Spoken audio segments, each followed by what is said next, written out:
Welcome to bird media. నేను మీ పవన్ కృష్ణమూర్తి.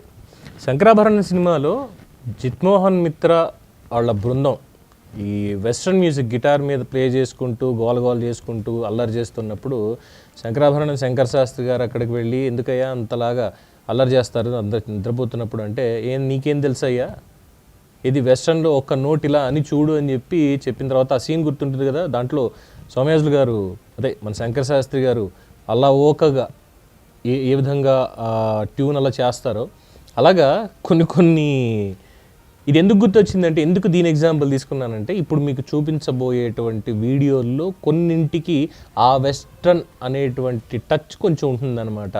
అది ఇక్కడికి తీసుకొచ్చి పిచ్చి జఫ్ఫా పనులు ఎలా చేస్తున్నారు భక్తి అనేటువంటి ముసుగులో. ఈసారి దీంట్లో చాలామందికి తోలు తీయబడుతుంది, అందులో ఎటువంటి అభ్యంతరం లేదు, తప్పెవరిదైనా తప్పే, రైట్. ముందుగా చూడండి. Oh Jesus! Shikara, shake baby, hallelujah. గర్భసంచిలో క్యాన్సర్, నోట్లో క్యాన్సర్. ఇక్కడికి వచ్చినాక క్యాన్సర్ పోయిందా? హార్ట్ లో బ్లాక్ ఉంది. ఫోటో చూపించి ఫోన్ లో ప్రేయర్ చేపించాం. స్టంట్ లేకుండానే అది క్యూర్ అయిపోయింది. లివర్ లో ఇన్ఫెక్షన్ ప్రార్థన చేశాను ఆ రోజు. ఈ నెల వచ్చేసరికి దేవుడు స్వస్థపరిచాడండి.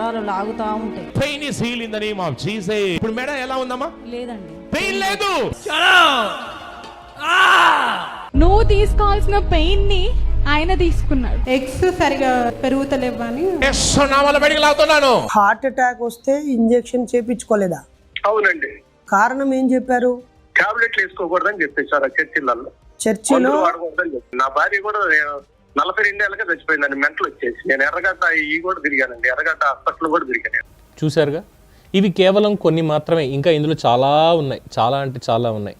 ప్రతిరోజు కొంతమంది చెప్తూ ఉంటారు, మొన్నటి వరకు ఉన్నదేంటి ఇదైతే కంప్లీట్ ఈ హెల్త్కి సంబంధించిన దాంట్లో అయితే. ఇంకొకటి, రాత్రి ప్రార్థన చేస్తే పొద్దునకి వైఫై వచ్చేసింది, రాత్రి ప్రార్థన చేస్తే పొద్దునకి రీఛార్జ్ అయిపోయింది, అన్లిమిటెడ్ రీఛార్జ్ అయిపోయింది. దేవుడు 200 కావాలి, 200 తక్కువ అని ఇలా అనుకోగానే అక్కడ రోడ్డు మీద ఎవరిదో పాపం ఎవడో పోగొట్టుకున్నట్టున్నాడు, వెంటనే దొరికేసింది. అరే ఎవడో పోగొట్టుకుంటే ఇచ్చేసింది, దేవుడు ఇవ్వలేదు, ఎవడో పోగొట్టుకున్నాడు పాపం అది. తర్వాత బ్యాంకుల్లో డబ్బులు దాచుకున్నా ఇంకెక్కడ దాచుకునే అవన్నీ పోతాయేమో, దొంగలు దొబ్బేస్తారు, లేదంటే రాజకీయ నాయకులు దొబ్బేస్తారు, ఇంకోళ్ళు దొబ్బేస్తారు, స్కామ్లు అవుతాయి. కానీ ఈ చర్చిల్లో దశంభాగాల కింద దాచుకున్నది మాత్రం పరలోకంలో ఫిక్స్డ్గా ఉంటుందట. ఇది ఎకనామిక్స్కే కొత్త అర్థం చెప్తున్నారు. ఇక వైద్య శాస్త్రానికి సంబంధించి చూస్తే ఫెయిత్ హీలింగ్ అనే దాంతో వైద్య శాస్త్రాన్ని పూర్తిగా తిరస్కరిస్తున్నారు. ఇది కేవలం క్రిస్టియానిటీ మాత్రమే కాదు, హిందూయిజంలో కూడా ఉంది, కొంతమంది ఉన్నారు ఈ ఫెయిత్ హీలర్స్, అదే ఈ జఫాలజీ చేసేవాళ్ళు అనమాట. అలాగే ముస్లింల్లో కొంతమంది ఉన్నారు కావాలని వచ్చేటువంటి వాళ్ళు, మీకు ఇలా చేస్తాం అలా చేస్తామని.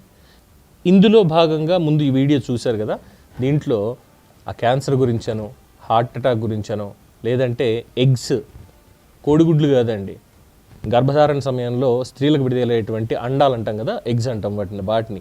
సో ఇక్కడ దీనికి సంబంధించి ఆంకాలజీ కానీ, కార్డియాలజీ కానీ, నెఫ్రాలజీ కానీ, న్యూరాలజీ కానీ, ఇవన్నీ ప్రతి వైద్య విభాగం కూడా వేస్టే, ప్రతిదీ వేస్టే. పనిచేసేది ఒక్కటే, కేవలం ప్రభువు మాత్రమే. అతను మాత్రం నమ్ముకుంటే చాలు, మీకు అన్ని రోగాలు, క్యాన్సర్, ఎయిడ్స్ వచ్చినా కూడా తగ్గిపోద్దేమో. మరి అలా అయితే నేను అభినయ్ దర్శన్ని పాపం దాడి చేసిన తర్వాత, అదే చేయించుకున్న తర్వాత హాస్పిటల్కి ఎందుకు తీసుకెళ్ళారు? అక్కడే కూర్చుని టచ్ అంటే తగ్గిపోద్ది కదా. కేరళ దగ్గర నుంచి కాశ్మీర్ దాకా మొత్తం అన్ని చోట్ల ఎన్ని వీడియోలు, ఇవి ఇక్కడే కాదు ఆఫ్రికాలో కూడా ఈ మ్యాజిక్ అనమాట. వీళ్ళు చెప్తూ ఉంటారు, ఇంకా అసలు ఏం చెప్పాలో కూడా అర్థం కాదు. క్యాన్సర్తో బాధపడుతుంటే ప్రార్థన చేస్తే క్యాన్సర్ పోతుందా? హార్ట్లో బ్లాక్ ఉంటే ఫోన్లో ప్రార్థన చేస్తే స్టెంట్ అవసరం లేదని చెప్పాడా? దేవుడు స్వస్థపరిచేశాడా? లివర్ ఇన్ఫెక్షన్ ఉంది, లివర్ ఇన్ఫెక్షన్కి, నరాల సమస్యలకి, తీవ్రమైన నొప్పులు ఇవన్నీ క్షణాల్లో మాయమైపోతాయా? బ్యాక్ పెయిన్ ఉంది, అసలు కాలు లేదు, చెయ్యి లేదు, టక్మన్ కాలు వచ్చేసిందా? ట్యాబ్లెట్లు వేసుకోవద్దు, ఇంజక్షన్లు వేసుకోవద్దు అని చర్చకు వచ్చిన వాళ్ళకి దేవుడే మందు అని చెప్తున్నారా? ఇది ఏమనుకోవాలి? ఇది పిచ్చి కాదా? మూఢనమ్మకాలు, వీటి వల్ల ఎంతమంది ప్రాణాలు పోతున్నాయి. ఇందాక అందులో చెప్పాడు ఒక ముసలాయన, హార్ట్ అటాక్ వచ్చినా కానీ హాస్పిటల్కి వెళ్ళొద్దు, మందులు వేసుకోకూడదు, దేవుడిని తలుచుకో చాలు అన్నీ తగ్గిపోతాయని చెప్తున్నాడని.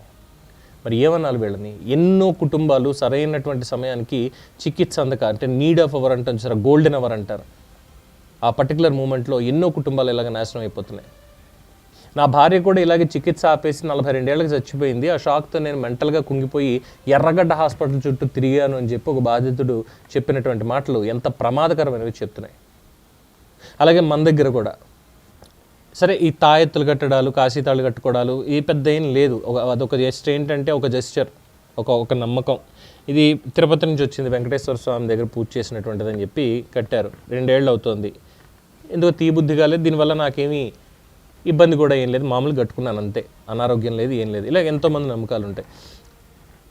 పసిపిల్లలు, అప్పుడే పుట్టినటువంటి పిల్లల్ని వేడి వేడి పాలల్లో ముంచి తీస్తారు, లేదంటే వాళ్ళ నెత్తి మీద వేడి పాలు పోస్తారు. ఒక గుడి దగ్గర తమిళనాడులో తన్నుడు బాబాలు ఎక్కువైపోయారు ఈ మధ్యన, వీపుని తన్నించుకుంటారు. తొక్కుడు బాబాలు, మీకు పిల్లలు పుట్టట్లేదా, బాబా గారితో కాళ్ళతో తొక్కించుకోండి అని చెప్పని తొక్కుడు బాబాలు, ఎక్కడ మధ్యప్రదేశ్లో ఎక్కడ బయటపడింది అది. ఇలాగ మన దాంట్లో కూడా మూఢనమ్మకాలు కూడా కాదు, ఏంటంటే మన మానసిక దౌర్బల్యాన్ని క్యాష్ చేసుకోవడానికి వస్తుంటారు అనమాట వీళ్ళు. మనకేమో బుర్రా బుద్ధి పనిచేది ఆ మూమెంట్కి, వెంటనే వెళ్ళి ఏదో ఒకటి చేస్తాం. అక్కడ ట్రైనింగ్లు ఉండవు, తొక్కుంటే వెళ్ళిపోవడమే. తొక్కుడు బాబా, తన్నుడు బాబా, ఉమ్ముడు బాబా, ఇలాగా కొత్త దేవుడండి అని చెప్పి ఉంటుంది చూసారా, అలాగా కొత్త దేవుళ్ళకి వీళ్ళు పుట్టుకొచ్చేస్తుంటారు ఇక్కడ మన దగ్గర కొంతమంది. ఇక్కడ దీంట్లోకి వచ్చేసరికి ఇగో ఈ రకమైనటువంటిది. దీని మీద డాక్టర్లు కనీసం అరే ఇంతమందికి ఇలా చెప్తున్నారని ఉంది, వీళ్ళందరి మీద కనీసం ఒక కేసు బుక్ చేద్దాం, వీళ్ళు ఇక్కడ హీలింగ్ అన్న పేరుతోటి చేస్తున్నారు, ఇందులో ఎంతమందికి హీల్ అవుతుంది, ఏం హీల్ అవుతుంది. ఒక పాస్టర్ అక్కడికి వెళ్ళి బైబిల్ పట్టుకొని మైక్లో నీకేముంది, నీకేం పూనింది, నాకు కనకదుర్గమ్మ పూనింది అని. అదేంటి కనకదుర్గమ్మ, క్రిస్టియన్లకి కనకదుర్గమ్మ ఎందుకు పూనుతుంది? పూనితే గింతే మేరీ మాతో లేదు అంటే జీసస్ క్రైస్టో పూనాలు, కానీ కనకదుర్గమ్మ ఎందుకు పూనుతుంది? వాళ్ళకి వ్యతిరేకం కదా, విగ్రహారాధన ఉంటుంది కదా దుర్గమ్మకి. అంటే అక్కడ మళ్ళీ దీంట్లో కమ్యూనల్ ఇది తీసుకురావడం కోసం చేసేటువంటి ఒక ప్రయత్నం, అది ఒకటి. ఆఫ్టర్ దట్ ఇంకా ఇలా చెప్పుకుంటూ వెళ్తే చాలా ఉన్నాయి. విశ్వాసం అనేది వ్యక్తిగత విషయం, ప్రార్థన అనేది మనసుకి ధైర్యం ఇస్తుంది, కానీ ప్రార్థన ప్రాణాలని కాపాడదు. ప్రార్థన మాత్రమే ప్రాణాలని కాపాడదు. సరైనటువంటి సమయంలో చికిత్స తీసుకోవాలి. ఆ వైద్య చికిత్స తీసుకుంటేనే ఆ తర్వాత మీకు ప్రార్థనలు మానసికంగా ఒక ఆరోగ్యాన్ని ఇస్తాయి తప్ప, మానసిక రోగం ఉన్న వాళ్ళకు కూడా ప్రార్థన చేస్తే పిచ్చి తగ్గిపోద్ది అంటే ఇంకా ఈ హాస్పిటల్స్ ఎందుకు, వైద్య కళాశాలలు ఎందుకు, మొత్తం అందరినీ గుళ్ళకి, ఈ బాబాల దగ్గరికి, లేదు అంటే చర్చిలకి పంపించి ట్రైనింగ్ ఇస్తే అయిపోద్ది కదా. ఆలోచన ఉండాలి కదా కనీసం. అందుకే అన్నది ఈ జఫాలజీ అనేటువంటి ఒక కోర్స్ని ప్రపంచవ్యాప్తంగా చాలామంది చేస్తున్నారు. ఈ జఫాలు కనిపిస్తే వాళ్ళకి మీరు జఫా పద్ధతిలోనే జడాంగ్ ఇవ్వాలన్నమాట. ఎవరికైనా సరే, అది ఎవరైనా సరే, ఒక సన్యాసి రూపంలో వచ్చేటువంటి వ్యక్తి అయినా సరే, లేదు పాస్టర్ అయినా సరే, ఒక ముల్లా అయినా సరే, నువ్వు రా ఇదిగో నీకు తగ్గించేస్తాను, నెత్తి మీద కొడతానంటాడు. తగలరాని చోట తగిలింది అంటే అక్కడే ఢామ్. ఏం చెప్పాలి? విశ్వాసాలు వేరు, మూఢనమ్మకాలు వేరు.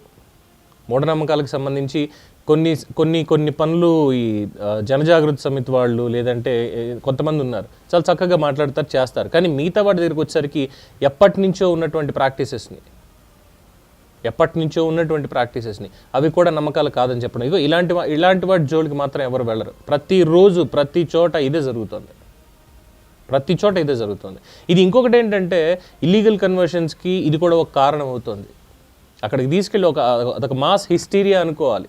ఆ సభలో జరిగేటువంటిది ఒక మాస్ హిస్టీరియా, ఒక ట్రాన్స్కి తీసుకెళ్ళిపోతారు. ఇంకేముంది అద్భుతం, ఇలా జరిగిపోయింది అని ప్రాణాలు పోతే. సో విజ్ఞానం అనేది మనని ఇంకా ముందుకు తీసుకెళ్తున్నప్పుడు మనం కూడా వివేచన అనేది పెంచుకోవాలి. అంతేగాని ఇలాంటి దిక్కుమాల కార్యక్రమాలతో కాదు అనేదే సమాజానికి చెప్పాల్సినటువంటి పాయింట్. దీని మీద మీ అభిప్రాయం తెలియచేయండి. చూస్తూనే ఉండండి ది బర్డ్ మీడియా.